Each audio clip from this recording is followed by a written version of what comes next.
Bienvenidos al primer repaso a la actualidad del día. Arranca el primer repaso en Negocios Televisión con la mirada puesta, como siempre, una vez más, en las grandes cuestiones que centran la actualidad del día de los inversores, de los mercados y de la escena internacional. Importante, hoy es 23 de noviembre, es jueves y Wall Street ya se ha marchado de vacaciones, festividad de Acción de Gracias, con lo cual el mercado del globo se encuentra huérfano sin la principal referencia de los mercados internacionales. Con ese contexto y con la mirada puesta precisamente en esa ausencia, lo que supone siempre menor volumen de negociación, menores inversores trabajando, pero siempre vigilando el mercado, estamos atentos a lo que son los grandes asuntos que a esta hora despiertan la atención. E importante, hay una retraso en esa tregua que anunciábamos justo hace 24 horas, esa tregua entre Israel y Hamás, porque falta una firma y por lo tanto la liberación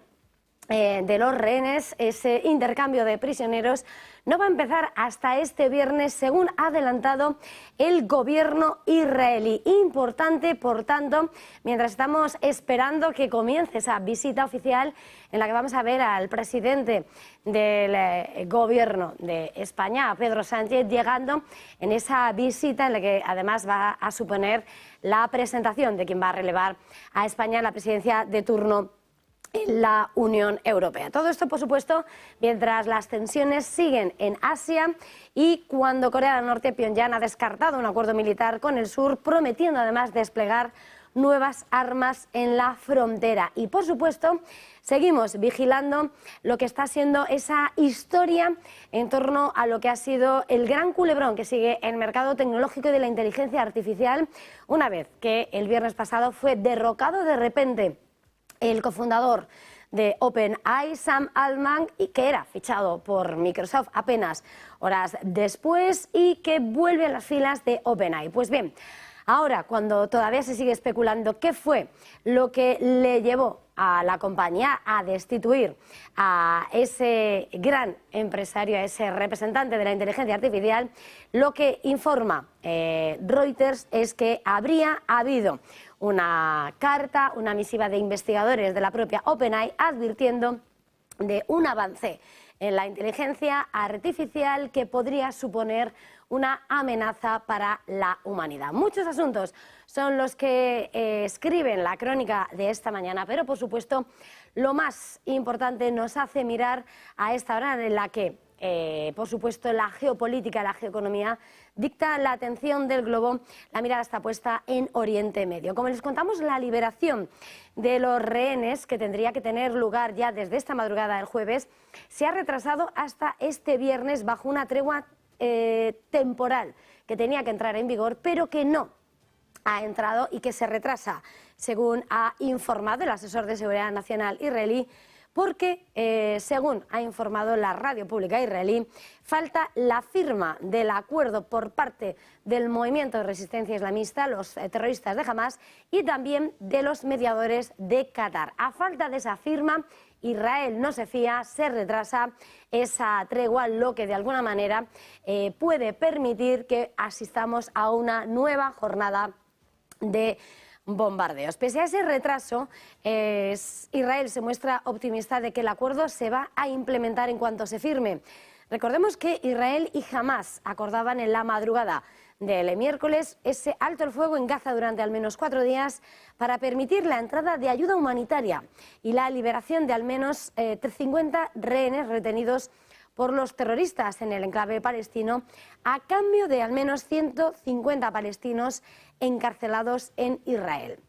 En cuanto al discurso oficial, y según el asesor de seguridad nacional israelí, las negociaciones para la liberación están progresando y continúan todo el tiempo, así como que está convencido de que esa liberación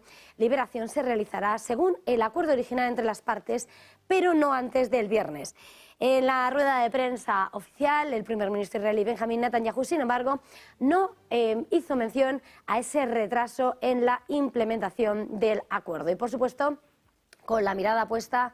en Oriente Medio a primera hora de esta mañana, en apenas una hora, es cuando está previsto que comience ese viaje de Pedro Sánchez, que visita Israel y que va a ser, sin lugar a dudas, uno de los grandes asuntos que va a protagonizar esta sesión, y en un viaje en el que además Pedro Sánchez va a trasladar al primer ministro israelí que España sí va a trabajar en el reconocimiento de Palestina en el corto plazo. Es la agenda de Pedro Sánchez también. En este viaje con su homólogo belga, Alexander De Croo, van a ser uno de los grandes puntos de atención durante este jueves. Y más allá de Oriente Medio, la atención informativa nos hace mirar a Asia, donde Corea del Norte descarta un acuerdo militar con su vecino del sur y promete desplegar nuevas armas en la frontera. Se eleva la tensión después de que Corea del Sur precisamente haya elevado la vigilancia militar tras la confirmación por parte de Pyongyang del lanzamiento y la puesta en órbita con éxito de un satélite espía. Pues es en el entorno de ese nuevo hito que ha elevado la tensión en la zona, llegan las declaraciones del gobierno de Pyongyang esta madrugada, que anuncia que va a desplegar fuerzas armadas aún con mayor presencia y nuevo armamento en su frontera con el sur, y lo hace además un día después de que precisamente el gobierno de Seúl haya suspendido parte de ese acuerdo militar de 2018 entre las dos Coreas en señal de protesta por el lanzamiento de Pyongyang de ese satélite espía. El Ministerio de Defensa norcoreano ha señalado en un comunicado publicado por la agencia de noticias oficial que restablecería todas las medidas militares que había suspendido en virtud del acuerdo con Corea del Sur, que estaba diseñado para reducir la tensión a lo largo de su frontera compartida. Y por supuesto con los grandes asuntos que escribe la crónica geoeconómica y geoestratégica del día de los mercados, tenemos que seguir pendientes de lo que está siendo protagonista en los mercados y lo que ha escrito en la crónica de los mercados. Hay que señalar cómo Wall Street, lo estamos diciendo, se ha marchado de vacaciones. Hoy es 23 de noviembre, es jueves de Acción de Gracias, y los mercados americanos van a permanecer cerrados por festivos. Y este viernes, además, el poco movimiento, hay una sesión a medio gas con mucha parte de los mercados cerrados en Estados Unidos. Todo esto lo que hace ya es arrojar lo que es la lectura del balance semanal en un momento en el que hemos visto cómo las acciones estadounidenses han cerrado al alza en medio del optimismo de que la Reserva Federal podría haber terminado con ese ciclo de subidas de tipos de interés y que la economía sigue mostrando resiliencia. Los informes que se han publicado sobre solicitudes de desempleo, bienes duraderos y de confianza del consumidor parecen sugerir que la economía se está relajando, pero puede mantenerse suficientemente fuerte como para evitar un terreno de contracción. Este miércoles hemos visto subidas del entorno del 0,50% para el Dow y algo menores, pero por encima del 0,40% para el S&P 500, y con el Nasdaq siendo el sector tecnológico el gran protagonista. En el tono negativo de la sesión destacaba Nvidia, que perdía el 2,5% un día después de que el fabricante de chips de semiconductores advirtiera, pese a batir previsiones en beneficios e ingresos, que las restricciones en las exportaciones estadounidenses podrán provocar una fuerte caída de las ventas en China. Con todo, importante, en esa última jornada de negociación antes de Wall Street, el volumen en las bolsas estadounidenses ha sido de poco más de 8.500 millones de acciones en comparación con la media de más de 10.000 millones para toda la sesión con respecto a los últimos 20 días de negociación. Pero por supuesto en los mercados, más allá de ese cierre de semana adelantado en Wall Street, lo que ha sido protagonista ha sido el movimiento del mercado del petróleo, con una caída fuerte y pronunciada, casi el 1%, en una sesión inmersa en la volatilidad, en la que se conocía como los productores de uno de la OPEP Plus, uno de los cárteles que aglutinan los mayores productores de petróleo, han retrasado la reunión prevista para finales de semana y que emplazan ahora para finales de mes, para el próximo 30 de noviembre. Ese retraso ha generado dudas sobre los suministros mundiales de crudo y es lo que hacía que se introdujera ese componente de volatilidad y de caída en el mercado. Un retraso en la fecha del encuentro de la OPEP Plus, que ya se cotizaba con caídas cuando se rumoreaba sin ser confirmado, y que se sumaba además a unos datos de inventarios de crudo de Estados Unidos que aumentaron la semana pasada. Y hoy, que por cierto vamos a conocer, un día después de haber conocido las actas de la Reserva Federal, hoy vamos a conocer las minutas, las actas de esa reunión del Banco Central Europeo, de su reunión de noviembre. Pero en la antesala de conocer ese informe, ese resumen de lo que dio de sí la última reunión de Christine Lagarde y los miembros del Banco Central Europeo, hemos escuchado hablar al presidente del Bundesbank, y Joachim Nagel, también miembro del Banco Central Europeo, ha señalado que la institución monetaria está cerca de alcanzar ese tipo máximo y terminal, pero decía que no se puede excluir un nuevo movimiento al alza. En su discurso pronunciado este miércoles, Nagel todavía ve riesgos que podrían desencadenar otra ronda inflacionaria. El presidente del Bundesbank, el Banco Central de Alemania, ha hablado en Milán y ha advertido de que una nueva ola inflacionaria requeriría más ajustes, declaraciones que llegan justo después de que Luis de Guindos advirtiera que ese endurecimiento de los tipos de interés ha aumentado la posibilidad de que la economía no pueda tener un aterrizaje suave y poniendo sobre la mesa que podría ser factible una recesión. Nagel, sin embargo, es más optimista y dice que no le preocupa que la zona euro pueda estar entrando en una situación de aterrizaje forzoso, señalando que la mayor parte de la desaceleración de la economía ya se ha producido. Hoy, por cierto, vamos a conocer el informe de estabilidad financiera del Bundesbank, del Banco Central de Alemania. Lo conoceremos en poco menos de 2 horas, ya con los mercados europeos abiertos. Pero, entre tanto, y antes de conocer esos informes, estamos atendiendo a esa cascada de previsiones y análisis sobre lo que está por venir, sobre todo en esta recta final del año y con la mirada puesta en 2024. Entre los últimos informes que hemos conocido están las perspectivas de Deutsche Bank, Javier Luengo, en el que además se van de un lado a otro del globo, arrancando con Estados Unidos.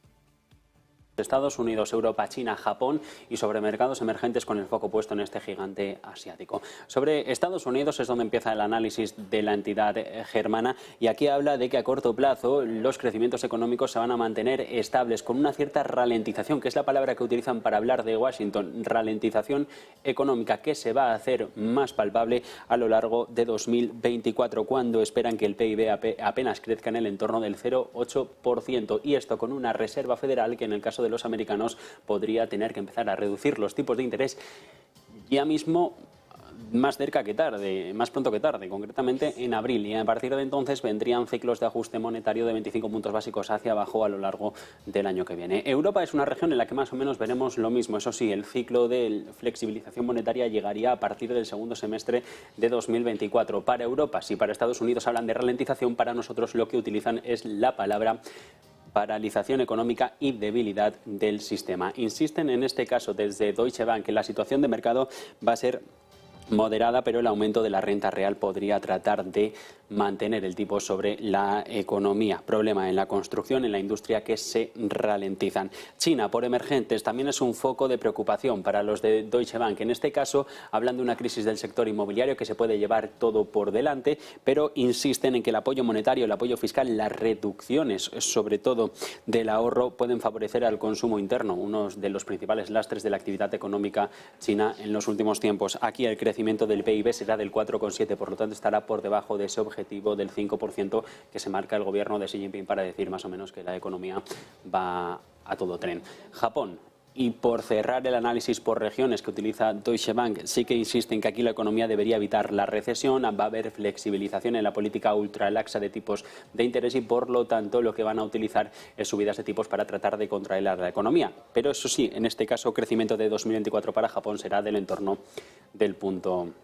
porcentual. Esto por regiones, esto por actividad económica, más o menos vemos ralentización, debilidad en todas las zonas del mundo, pero en el segundo de los gráficos al que nos vamos a acercar vamos a también poner el foco en la situación económica y por clases de activos las preferencias que existen para Deutsche Bank. En este caso, en renta fija dice que los tipos van a ir a la baja, que eso va a ayudar a que los rendimientos vuelvan a estabilizarse en unas zonas donde no han estado en los últimos tiempos y que en esto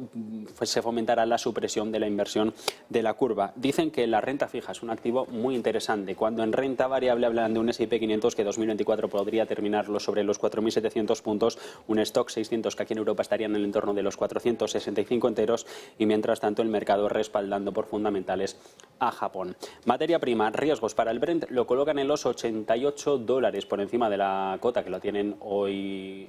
que está hoy cotizando en el mercado después de ese aplazamiento de la reunión de la OPEP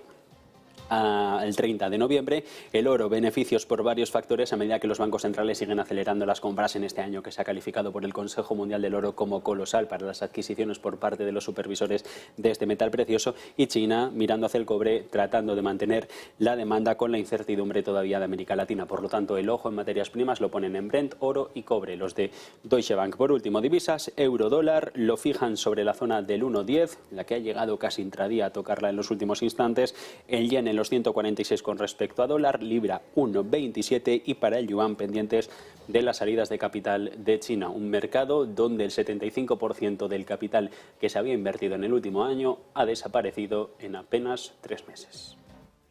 Y en este contexto seguimos avanzando en los grandes asuntos que centran la actualidad de los mercados y mientras seguimos pendientes, por supuesto, de ese culebrón que sigue en torno a lo que ha sido ese cambio radical en la historia de Sam Altman tras ser restituido al frente de OpenAI tan solo días después de ser expulsado de la compañía que él mismo cofundó. Siguen las dudas en torno a los motivos que impulsaron su sorprendente destitución el pasado viernes y que, sin embargo, terminaba con su regreso bajo la presión de los empleados y los inversores. Pues bien, a esta hora y según informa en exclusiva Reuters, justo antes de que el pasado viernes el cofundador de la empresa de inteligencia artificial de la startup fuera derrocado, varios investigadores de OpenAI habrían escrito una carta a la junta directiva advirtiendo sobre un poderoso descubrimiento de inteligencia artificial que, según habrían apuntado, podría amenazar a la humanidad. La carta de la que no se había informado con anterioridad y el algoritmo de esa IA habrían sido puntos claves de desarrollo antes de la decisión de la Junta de destituir al Altman. Antes de su regreso triunfal el martes por la noche, tras esas nuevas negociaciones y de presión en torno a OpenAI, más de 700 empleados ya habían amenazado con renunciar y unirse a su principal inversor Microsoft, donde había saltado ya Sam Altman y su colega Greg Brockman. Las fuentes de Reuters citan esa carta como un factor entre una lista más larga de quejas de la Junta que llevaron y culminaron al despido de Altman, entre las que se encontraban las preocupaciones sobre la comercialización de ciertos avances antes de comprender las consecuencias que puede introducir. Reuters apunta que no ha tenido acceso a esa copia de la carta y que después de haber contactado por Reuters, OpenAI, que habría rechazado hacer ningún tipo de comentarios, habría reconocido en un mensaje interno a su personal un proyecto llamado Q y una carta a la Junta antes de esos eventos del fin de semana en torno a la destitución de Sam Altman. Y con todo esto hacemos una pequeña pausa para publicidad y enseguida volvemos.